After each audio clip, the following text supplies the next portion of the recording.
to collaborate.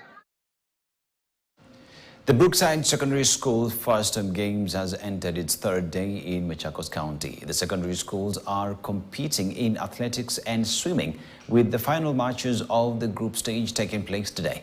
We now join KTN News sports reporter Davis Mberia for the latest. Good afternoon to you, Mberia. You're coming to us live from Machakos. What's the latest?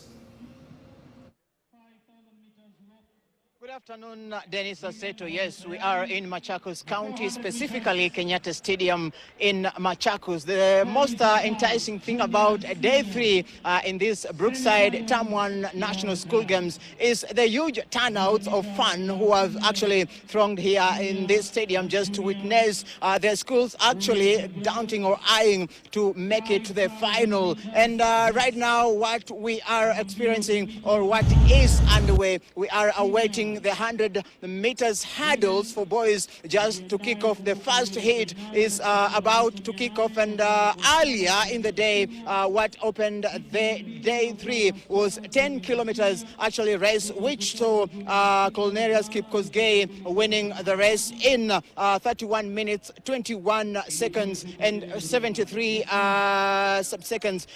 Festus Kimuro from Sinon Rift Valley region came in the second position after clocking 31 minutes and 16 seconds, while Calvin Modhi actually came in the third position, clocking 31 minutes 47 seconds, 0.76. So we shall be keeping an eye on what will be happening here. And actually, to delve more and tell us what is expected in the day three and day four, I'll be joined by the Kenya Secondary School Sports Association Chairman, who is Kipchumba Maiyo, just to talk to us what the day actually three promises, and the this year's edition, how specific and how different it is. Welcome on KTN News. Maybe how different is this year's edition, and how does it feel?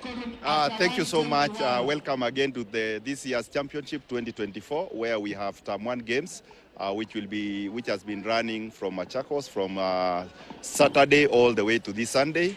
And we are very proud that all the organization is top-notch and everything is moving quite well. Today, we are on the fourth day of this championship. And today in the stadium, we are having athletics. And this championship encompasses the juniors and the seniors for the first time. And we have the handball, we have the basketball, we have rugby 15s, and athletics, which will be featured in this championship this 2024. Maybe just to wrap up, how can you compare last year's event or last year's edition with this year's edition concerning the competition that is actually experienced both in athletics and swimming, and also basketball and rugby? Well, I can say this year's championship is quite high. I remember we have come from COVID from 2020, and our standards is improving with every year. And we are seeing higher standards this year, and we anticipate that we'll take the best teams to East Africa in Bale, Uganda, in August. And I'm sure the standards we are seeing here is something else. Looking at the crowds and what has pulled, and we can see that everything is moving quite well.